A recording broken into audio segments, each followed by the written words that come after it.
$150 million worth of checks.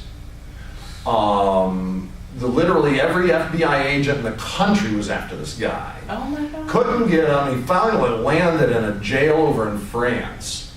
And the FBI, when they figured, he beat the FBI. Even though he ended up in jail, he was in jail in France. Yeah, he wasn't even in the US. He got away. They went and got him and gave him a job.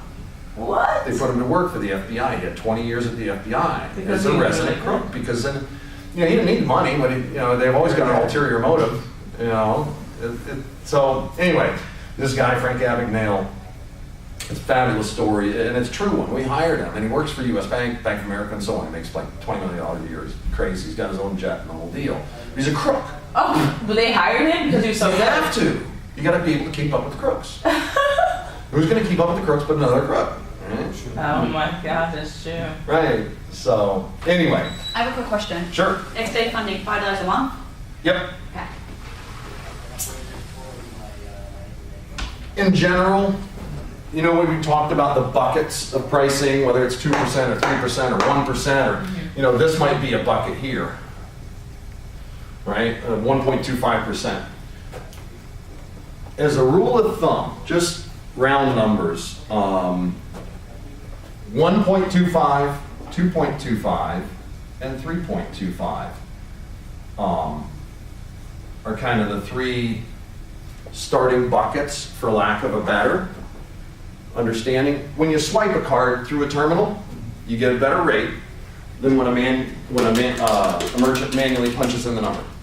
The system actually knows on a transaction by transaction basis what's going on. But if you check out the website on the home page right here, there's a little presentation right here. See this button that says simplified rates?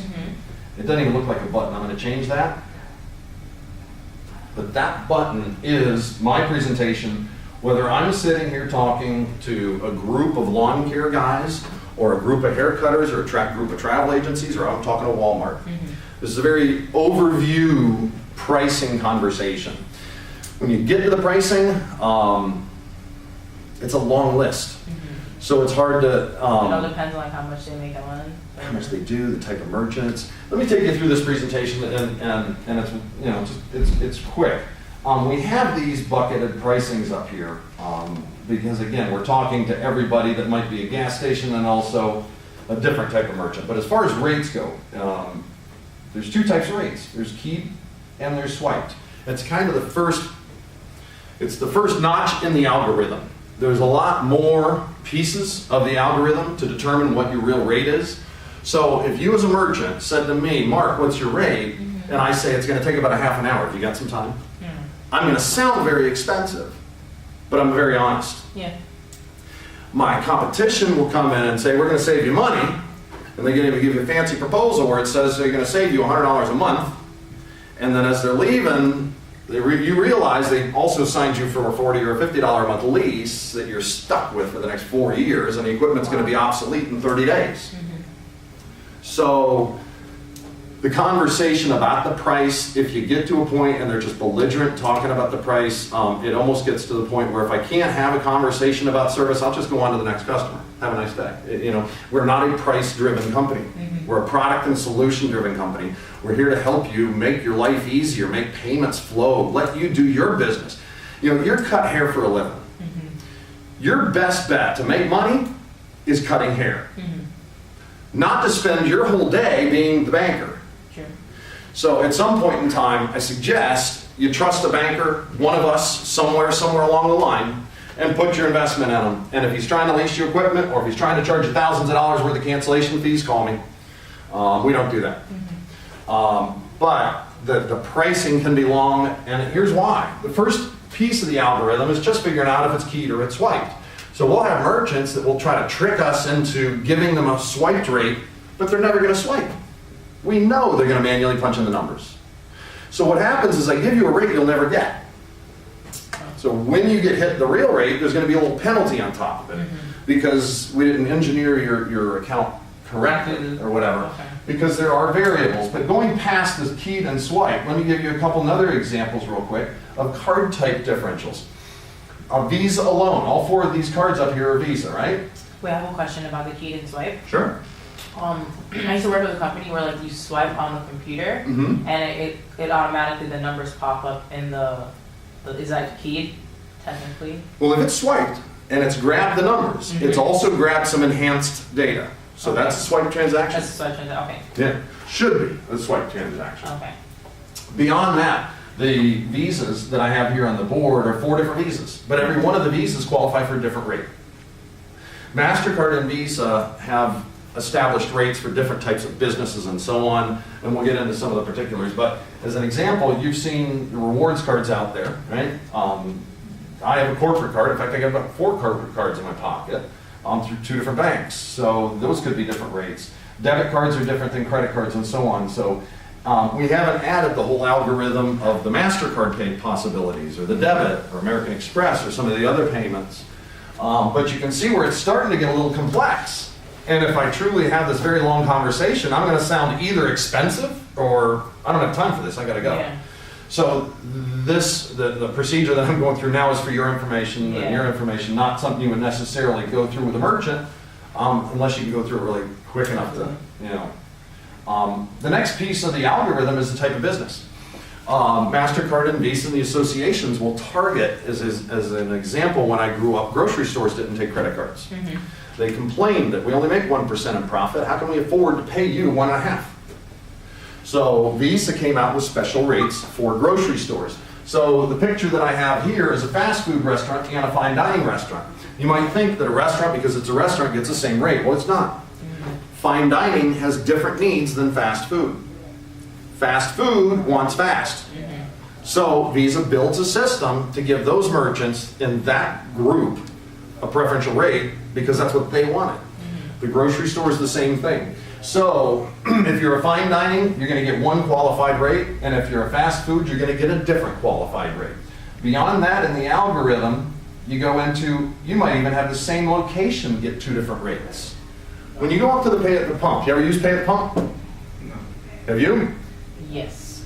What's different when you swipe a card at the pay at the pump? What's it ask you? For your zip code. Yeah. Merchants never ask you that.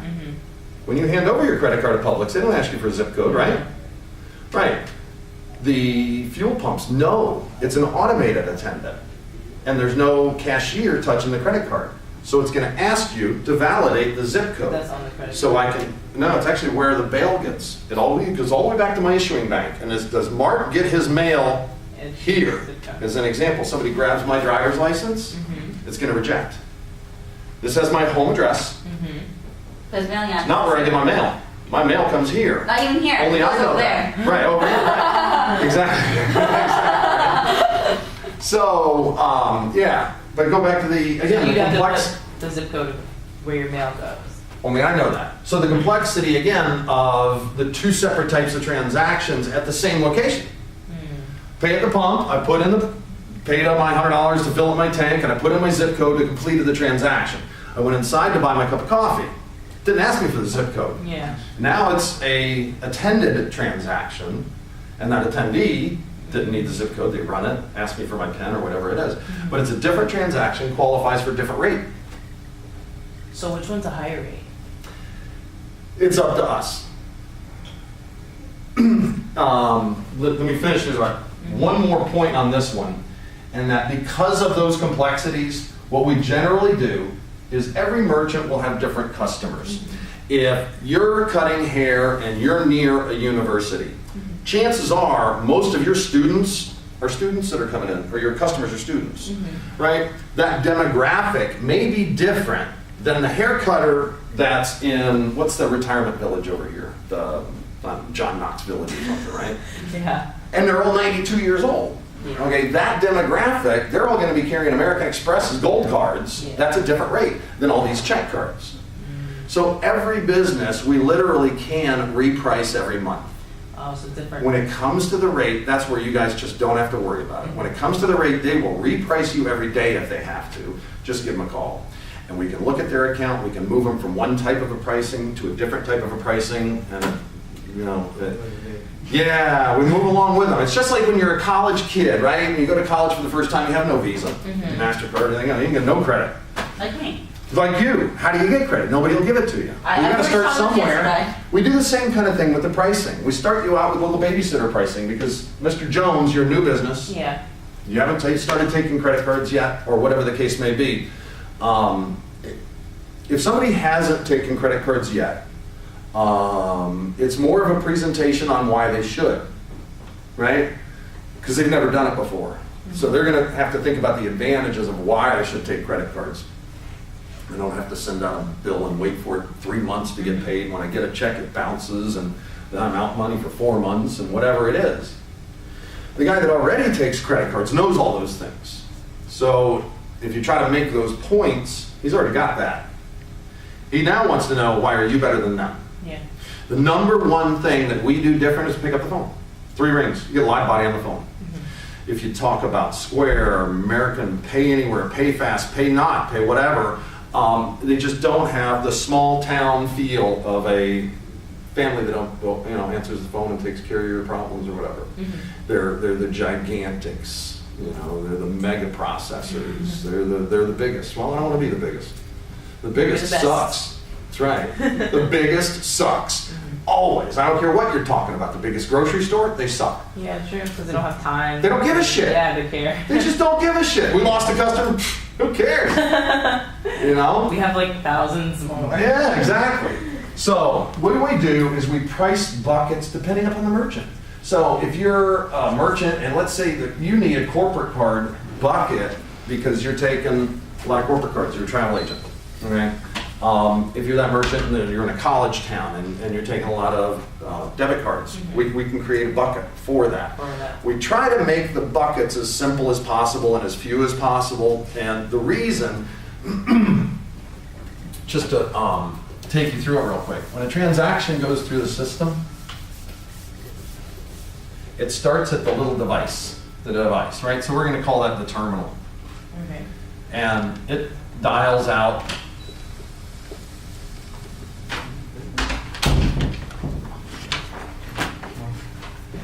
just to show you. So hair salon, they swipe a card at the terminal or at the device or at the cell phone, whatever it is.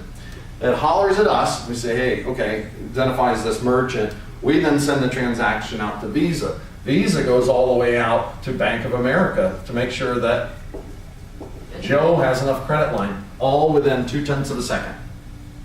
Okay, so you're before that goes to Visa. Right. You're in between. Right, because We're what the happens... middleman.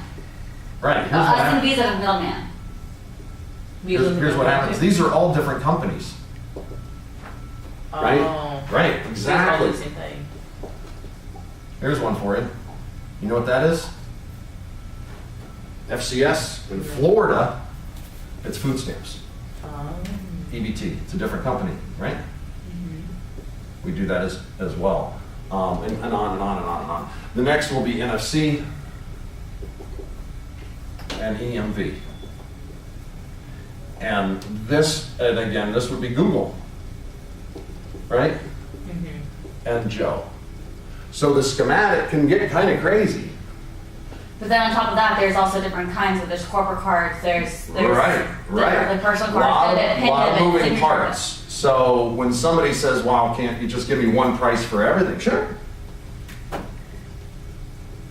Yeah, whatever, 3%, 5%, whatever, sure. I mean, it's gonna be a high number, But the pricing, going back to the bucketing, and what we do is try to make the buckets pertain to the merchant, right? And then lastly, on here, if they wanna, as an example, right here on Visa, what we say is, as an example, if you wanna see what Visa's rates are, then we'll take you right to Visa's website, all right? You can see on the browser bar, this is Visa's information, Visa's website. Here's the rates. This is one page. Now there's Visa has 300, I think it's 17 different rates. MasterCard has 200 and something rates. Discover has 100 and something different rates. You put it in, there's 1,000 different rates I might pay for a transaction. So the pricing, just know, we'll jump in, take care of the pricing, they'll change the pricing, whatever it is to make you happy. Okay. The main couple of points for you to, we don't play games, don't sell equipment, don't have a cancellation fee, you're never gonna get hurt. With the development of these things, there's merchants out there that want to take transactions just for the sake of doing the new cool thing. No other reason. It has nothing to do with rate. They don't care if it's 10%. I want that new cool thing to go wham and get paid, you know? Yeah. So I'm throwing a lot of stuff at you that I hope it doesn't, intimidate you or whatever on the pricing. It doesn't go on, but just show them. Right. New best thing, it goes on here. It goes on the iPhone. There's ones that go into the Your phone. The top. the phone, but you literally just take a card and you swipe it through your phone and you process Money's it in through your your bank. phone. I actually just had a guy that just signed with us to get, this is Virtual Merchant Mobile. Yeah. It's like Square, but this is like the new best thing that's going on. I got a question. You know that some people has iPhone 5. Do we have anything like built for the iPhone 5? Yeah, Yeah. we have any smartphone, any smartphone. Any device. smartphone. Any smartphone. And there's an app for to get the virtual market started. Yeah, no. That's a good point. You might want to go ahead. Those are good for like small cafes. Yeah, I'm trying to get Marlon to take it for his CDs. Yeah. But he's using PayPal. Check out Elevon and get that free app. Okay? What's the difference between PayPal and National Transaction? Huge. Because I know a lot of people who rather do PayPal. Right. But There's nothing wrong with PayPal. Mhm. I don't want to talk anybody out of PayPal, but I do suggest you have your own merchant account as well. When you're the merchant of record, which is what we do, you get an account number, and it's account number with US Bank, Minneapolis, Minnesota, and that bank account enables you to be the merchant of record and gives you protection Okay. that PayPal will not. PayPal is not a bank. They use banks to move the transactions, but they're not a bank. So PayPal is not FDIC insured. they're like, what are they? Like, they're like I think that's why they internet mostly. stores. That's what they mostly for, like when you try to buy ringtones and like that's what more PayPal. No, I have people who buy like Really? $1,000 things on Really? PayPal. Yeah, for real. I don't Yeah. really use PayPal. But it takes yeah. a long time. Like, it takes like 2 It takes a long time to get paid. Yeah. You have to So what transfer happened- money to PayPal, and you have to take the PayPal money to transfer it to someone Yeah. else's account, then that person has to take that PayPal out of PayPal, put it to their account. Your PayPal account. And then it's out of your PayPal account into your account. It's Yeah. way too much work when this is literally, you go swipe or key in your PIN number and your expiration date and your security code, and then switches over to the next person. Like when you buy clothes online, that's online. That's like virtual merchant. You just type in, like you're on charlotterusse.com. You type in your credit card number, expiration date, Visa, MasterCard, whatever kind it is, and then it takes it out. It's not going through PayPal to PayPal to PayPal to your account. So like in like the whole steps that PayPal takes, like you create your own account with National Transaction. Oh, and then you just go through National. How do you go through National Transaction? Say I want to send somebody some money, like as you do. You're not going to send money. That's the difference. You're only accepting. Oh, okay, for National Transaction. Well, you're accepting for your business, whether it's lawn care, hair care, pizza shop, Okay. So that business owner wants to accept money, and he's going to accept it through Visa and Amex. So PayPal's more for like the individual. Yeah, PayPal really started as web